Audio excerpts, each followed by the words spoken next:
Yan na. Oh, si Vic pa rin nandun. Vic, kamusta na kayo dyan sa Davao? Kamusta na yung cake? Yung cake ay natuklap yung balat ng cake eh. Oo, medyo sa init, nalulusaw pala yung cake na ginawa nila. Oo nga Kasi napakainit dito sa Davao. Oo. Yung cake, nandun, maya paghati-hatian ng mga dumalo, pero may tunay na buhaya na nilitsyon, maliban sa mga 100 litsyon baka. May nilitsyon talaga buhaya? May nilitsyon buhaya? Meron. Anong pangalan? Meron. Anong pangalan? Tamba daw, tamba. Tanong ko nga sabi nung gumawa, anong pangalan nitong buhaya? Tamba daw, tamba. Ayun. Tamba. Kasi nga naman sa Tacloban, Duterte mo sinisigaw eh. Panagutin daw sa Duterte. So dyan naman sa... Dito naman sa Davao, peaceful ang rally. Dyan sarado na yung San Pedro Street. Mula Claro M. Recto Avenue. May Recto Avenue din dito sa Davao eh. Hanggang Inigo Street, puno ng tao ito. Tapos yung Picton Street, Bangoy Street, mula Rizal Street hanggang San Pedro Street, talagang bando paikot dito sa may papuntang City Hall ng Davao. Sa ngayon, economical prayer na yung ginagawa nila dahil official na magsisimula ngayon. Yung alas 3 pala dyan, Nelson, kasama yung 1 oras na misa doon sa cathedral nila. Ngayon, program proper na. Pero invocation pala ngayon, inaasahan na sasalo dito yung sana, pero walang konfirmasyon kung mag-appear dito si acting Mayor Baste. Kasi si Inday Sara nasa Japan. Si Kung Pulong naman, si Kung Omar at saka si Harold, walang konfirmasyon. Pero ang konfirmado na dadalo si Senator Bongo at saka si Senador Bato de la Rosa.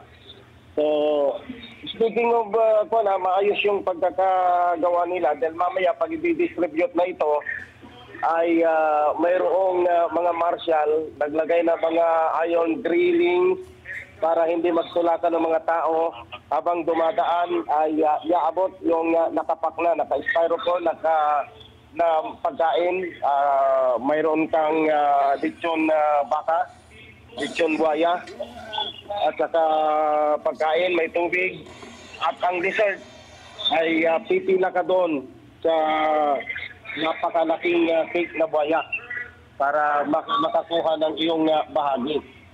So dito walang placard. Hindi katulad sa iba. Dito walang placard. Basta nakatayo lang sila.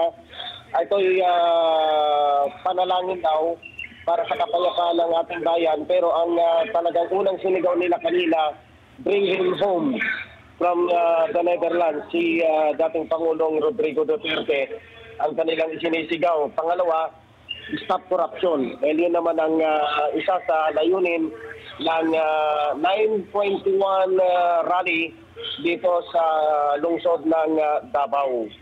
So magkantabay pa tayo dyan kung ano yung mangyayari. Dahil bukod sa mga magsasalita sa entablado, may mga mini concert dito na isasagawa at may entertainment. Hanggang mamayang hating gabi daw itong celebration dito sa Davao. Dahil ganito daw sila mag-celebrate. Kahit nung kadayawan ay talagang nagpapalitsyon sila ng baka. So hindi daw bagong-baga yung litsong baka. Oo.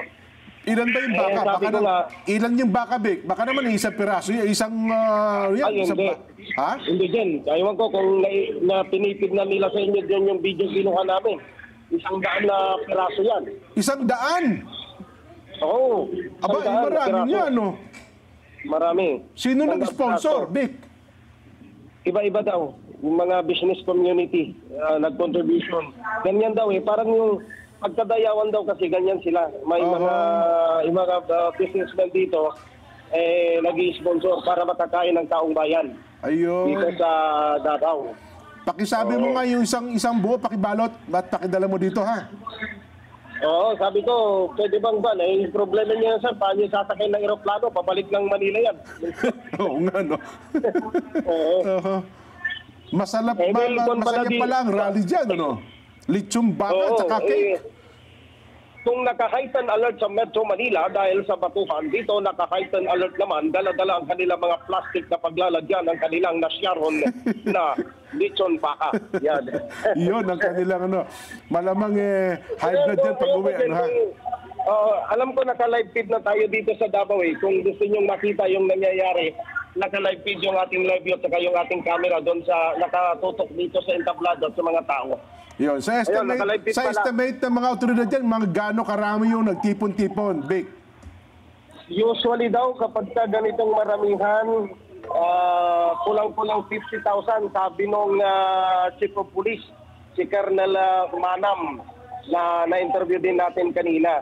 Sabi ko, kumusta ang peace and order? Sa Davao, walang problema. Yung mga tao daw dito tahimik lang.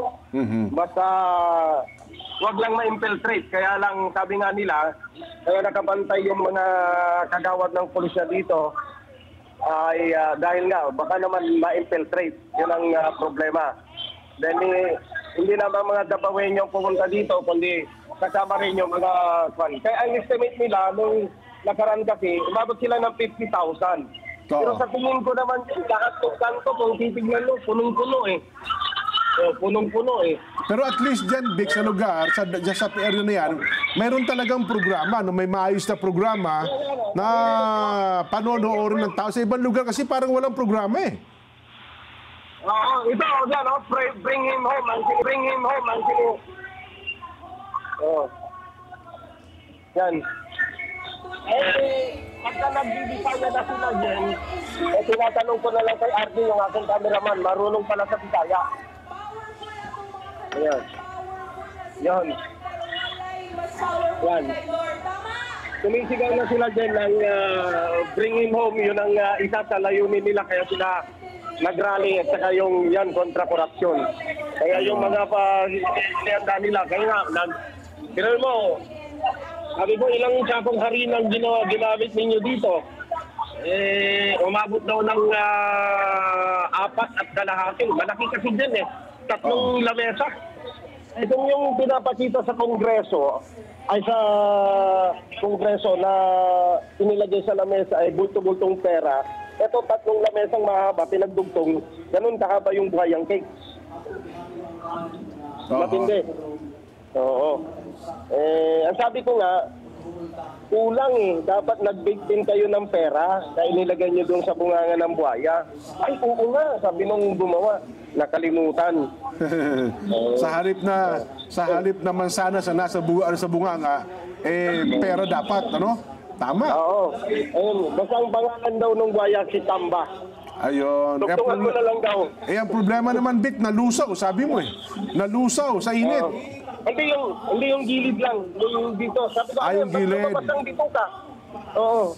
Ay, natuklap. Akala ko dito ka yung nakalabas eh. Kwan naman, ang natuklap yung isang side.